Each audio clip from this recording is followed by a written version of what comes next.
Hello, everybody, and thank you for tuning in to the Liberty Report. With me today, our co-host, Daniel. Good to see you. How are you this morning, Dr. Paul? Very well, thank you. And we have a very special guest. Yes, he's excited. been with us before, but he's a famous person.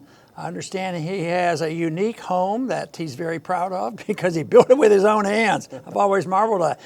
That's the well-known, famous freedom fighter from Kentucky, Thomas Massie. Thomas, welcome to the program.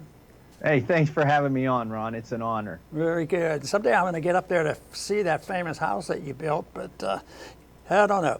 Anyway, we have serious things to matter. But somebody said the other day that, Ron Paul, you're smiling too much.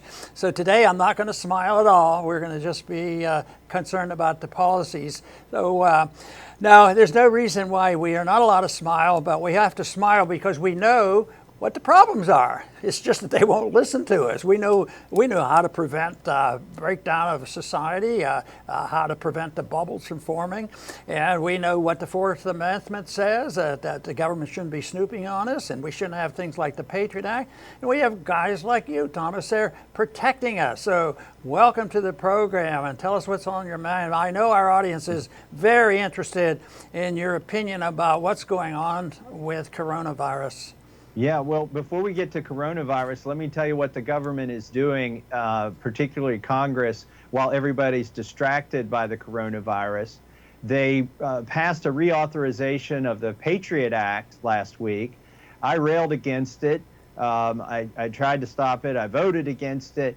They had, I say, a thin varnish of reforms on there, but it was designed to whitewash the unconstitutional activity that's been going on, but the Americans are the ones who got shellacked by this bill.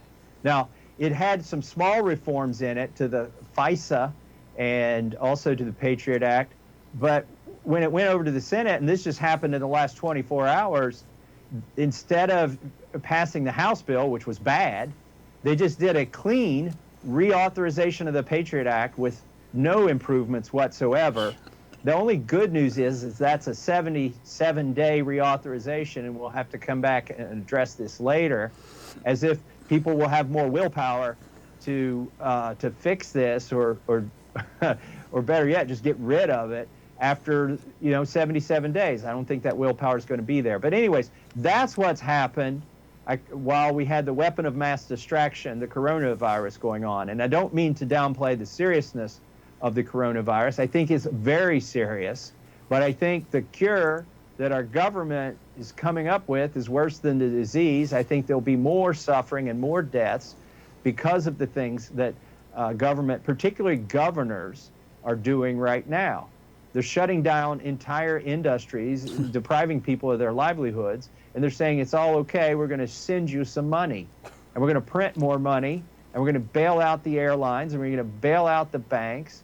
They're basically, when they make the interest rates zero and the banks still loan money at 3%, that's a gift to the banks. There are other gifts that are going on, but there's not a whole lot to be happy about. Yeah, I still try to smile, though, too. All right, very good. Daniel. Well, President Trump, Mr. Massie, has been pretty good on the FISA stuff, and I think a lot of it's because he was a victim of the abuse of FISA courts. Obviously with this campaign, I think he tweeted recently about that they shouldn't be able to spy on campaigns, and of course shouldn't be able to spy on anyone. Do you get any sense as to where the president might be? I think he was threatening to veto if they tried to pass it as it was, completely. Any sense of where he might be, even if they just kicked it down the road? I think he'll probably sign the one that kicks the can down the road, 77 days. I think he should veto it. I think he should have, if the House bill had made it through the Senate, I would have hoped he would veto that. He's got so much power here to fix this. The problem is he's got advisors like Attorney General Barr who are saying, oh no, just let me fix this myself. And that's a problem. Like, some of his advisors are steering him in the wrong direction. The president has immense negotiating leverage on this. All he's got to do is veto it and say, no, take out the spying power. And they've tried to put stuff in there like that says to make it harder for you to spy on candidates and members of Congress. The problem is people like Carter Page weren't candidates, right? And Yeah. so, and the whole of the American people, most of them, thank goodness, aren't politicians. And so, where's the protection for them in this bill? It's not there. You know, you mentioned something about distraction, and of course, it's easy to distract people from ordinary events when they think about coronavirus. But the economy is in shambles, and it's all because of the virus, which I disagree with, because I think many of us had talked about it, and you agreed that for the monetary policy leads to these kind of bubbles that burst.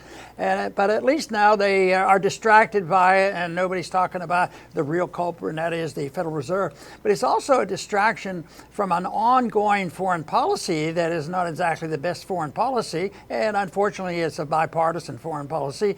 So the bombing and the friction in Iraq and Iran has actually picked up, because when we go after Iran, we have to go to do it in Iraq, but then we put on more sanctions, and Iran's already in shambles. So the policy, that part of the problems that we have is generally ignored, because it's much easier to lock people up because they have a real bad cold that could get worse. Yeah, I think there was a lot of attention actually being paid to Afghanistan and Iraq, and I do believe the president wants to get us out of there, but here again, he listens to advisors who aren't advising him well on this, many of whom would like to see us in war forever. But I would hope that the American people get really angry at their government for spending all this effort, time, attention, and money overseas on a war when we've got a war here domestically against a virus. Like, that should be our top priority. And now we're having our resources drained off. I did see one idea that I liked.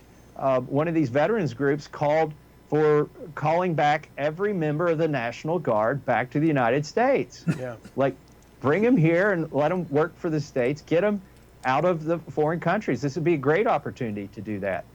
That's a great idea. Yeah, absolutely.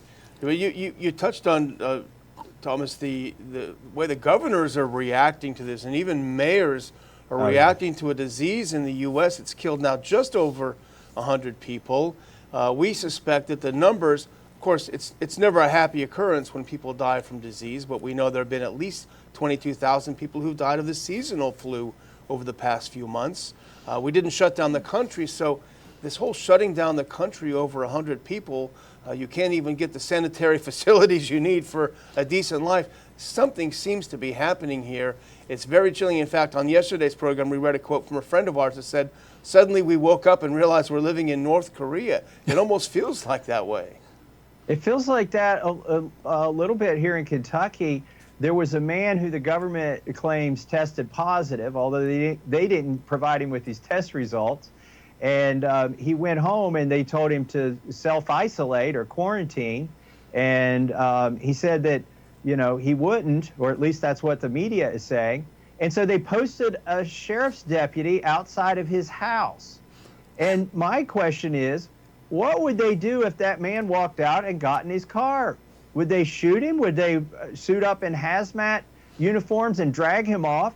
Those are the images that we saw in China 2 months ago, and everybody was appalled at those images. And now we could be 5 minutes away from that happening here in the United States, here in Kentucky.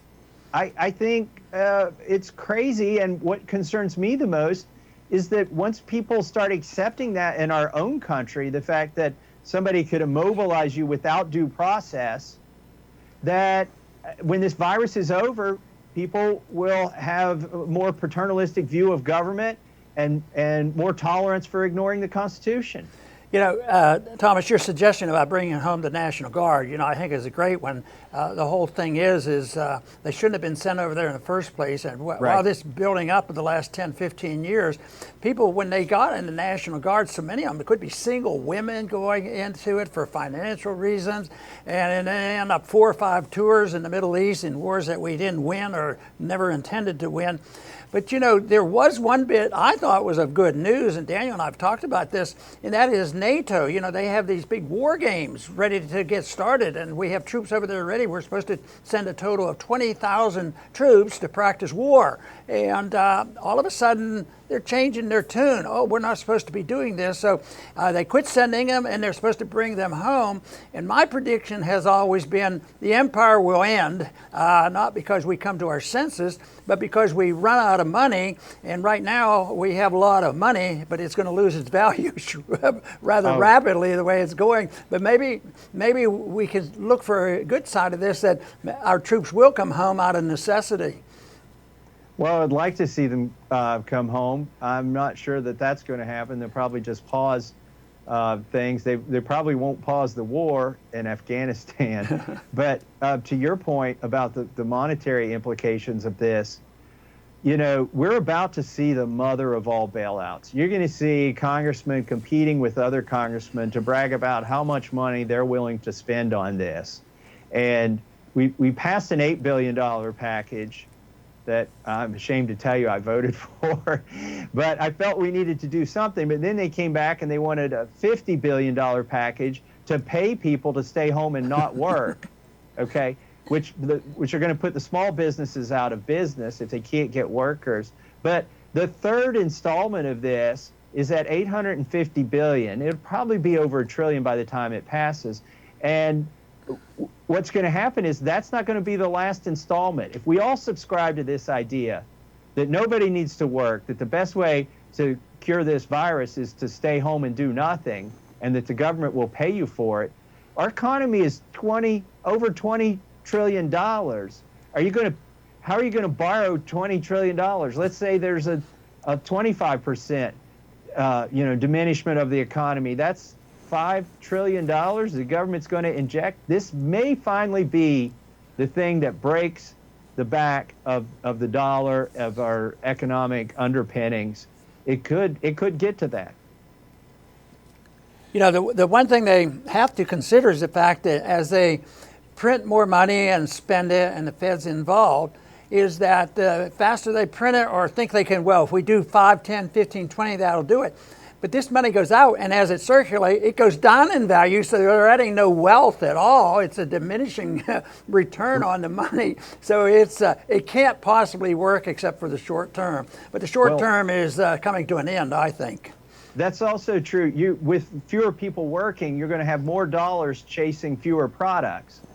And so I think you could see some big inflation here when we start paying people to stay home and while we're simultaneously printing money. I had a reporter ask me just yesterday, well, we're looking at economic indicators. Do you think the fundamentals of our economy are sound? And I said, whoa. I don't know what economic indicators you're looking at, but the fundamentals of our economy is when somebody wakes up and goes to work and makes something. That is the absolute fundamental part of our economy, or provides a service. And those fundamentals are broken at the most basic level. That's my big concern. Right. You know what's interesting Daniel? about this coronavirus, Thomas, is that there is, by all estimations, a very small percentage of society. We know this from Italy. We know this from what we've seen in China among those who have died. A very, very, very narrow, small layer of society that is particularly susceptible. I think the majority of people in Italy were 80 plus years old with at least 2 pre-existing life-threatening conditions, according to a study that I looked at, and I think it was similar in China. Does it make sense to lock down the 98% of us who are not particularly susceptible to this, and in the name of saving supposedly these 2%, and in the course of things completely ruining the economy, as you've said, they're well on their way of doing? I mean, there have to be some crazy proposals you're hearing in Washington. Maybe you can enlighten us to some of those, but this seems like one of the craziest. Look, one thing that would solve this is if you would let the free market work on this problem. Imagine how much economic incentive there is right now to solve this problem. And if we could come up with like a $5 test that you could take every morning before you went to work, okay? And when I say we, I don't mean the government, I mean the free market. Yeah. Think of how many of those tests they would make or sell. They would make billions of dollars, but ultimately it would be like 1/1000th of the drag on the economy as it is to shut everything down. And so you take the test before you go to work, you find out you're not shedding the virus, you go to work, and your employer would probably pay $5 for a test to know that he's going to get, $200 or $300 of utility out of you that day instead of shutting down. But that's only possible if you get the government out of the way and let the free market work. There's another test I think we need very soon. That's it, like today, if somebody could work on this, is to know whether you have the antibodies in your system. How many hundreds of thousands of people globally have got this virus and recovered, many of them who don't even know, who are now immune to catching it? Okay, I'm presuming they're immune. If you're not immune after you've caught this once and survived, then we get bigger problems. But let's presume you have some level of immunity. Those people should never be immobilized. They should be the school teachers. They should be the ones working at the nursing homes. And ironically, you're holding up Italy as a sign of failure, okay? Because their socialized medicine was overwhelmed. Wow, so I'm so shocked. Okay, but I am sad for the people who have died over there and the people who are going to die. But wouldn't it be ironic if 3 months from now, Italy has recovered from this and we've still got our own economy shut down? And now they, who were in such a bad shape compared to the rest of the world, if they can go on with their lives because they have mostly immunity within the country, they could become a manufacturing powerhouse after this. You're mentioning we have the crisis, and sometimes what we do is we make it worse.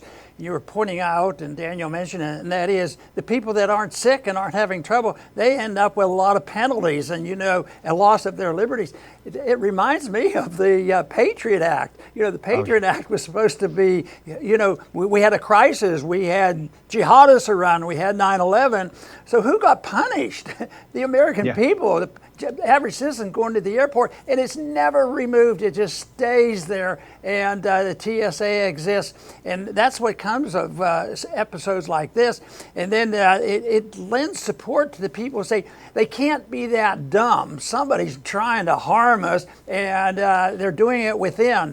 We didn't need an invasion of some jihadists from Iran or someplace to come and take away our liberties. We do it to ourselves. That, to me, is the sad tragedy that we face.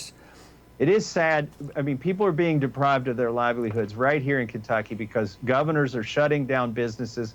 People aren't questioning it. How do people buy food, medicine, and shelter if they don't have a job? I mean, I think the suffering from the government's version of the cure could be immense. And to your point, Ron, they're talking about all these temporary programs, like temporarily paying people $1,000 a month for the next couple months. They're talking about temporarily forcing small businesses to pay for medical leave, even when the person themselves is not sick. And they're saying this will all expire in a few months, and that the paid leave will expire at the end of the year. But you know what's going to happen, Ron? You were in Congress. When it becomes time for that program to expire, people will be in my office saying, "Don't take this away from me." That's the way it works. Daniel? Yeah. Someone mentioned to me earlier today that back in '68, the Hong Kong flu, who remembers that? Nobody does, really. It killed at least 100,000 Americans, maybe more.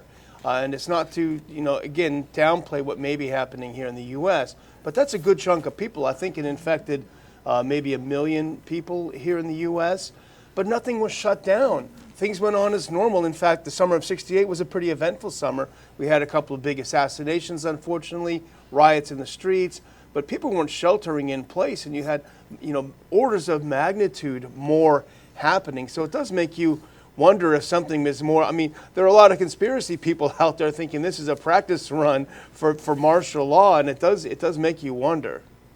I love the saying that conspiracy theories are unnecessary when uninformed self-interests are at work. There you go. And I think that's what you have in Washington, D.C. and in the state capitals is uninformed self-interest. They're worried about getting blamed if they don't do something. They're worried about their next reelection. They may, in fact, be intelligent enough to know that they're going to cause more harm by shutting down the economy than this virus ever could. but they're doing it anyway. So I don't think it's a conspiracy. I do think it's malpractice, and I'm genuinely worried for our country. And I don't know how you put this genie back in the bottle. I mean, I do take the virus seriously. I'm taking my own precautions, but you just can't you can't shut down life as we know it. It will just cause more suffering, and it's already starting to. Right. Yeah, we're going to finish up. I want to ask you to just think for a minute and what you can talk directly to our viewers and what you would tell them they should do. You've already mentioned some of the commonsensical things that we do for ourselves, but is there anything politically that they can do, or is that a lost cause? But we're in the business of politics. I used to be, and you are directly so, even though I believe everything is philosophical and ideological. But what would be a few things that they could do if they really, what can I do to help bring sense to all of this? Well, tell your representatives and your elected officials that you don't want assurances, you want facts. If an elected official shuts something down, you should ask that elected official, which epidemiological model and which economic models are you using to justify this, right? Show me your data, show me what are the tripwires for turning it back on, and when would you turn it back off again? Because force them to tell you what data and facts they are using. And because I'm afraid it's all a big cargo cult, the governors are trying to outdo each other in terms of shutting things down. The congressmen are trying to outdo each other in terms of spending money, but ask them the hard questions. And don't lose faith in the free market.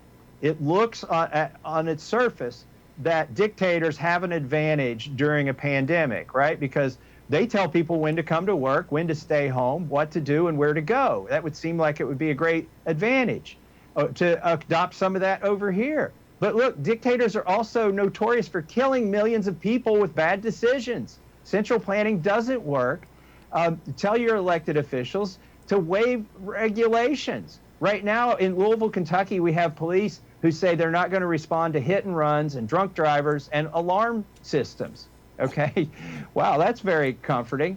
I wish, for instance, they would suspend some of the regulations that are hampering small businesses and hampering some of these researchers who are going to come up with cures and tests that we need.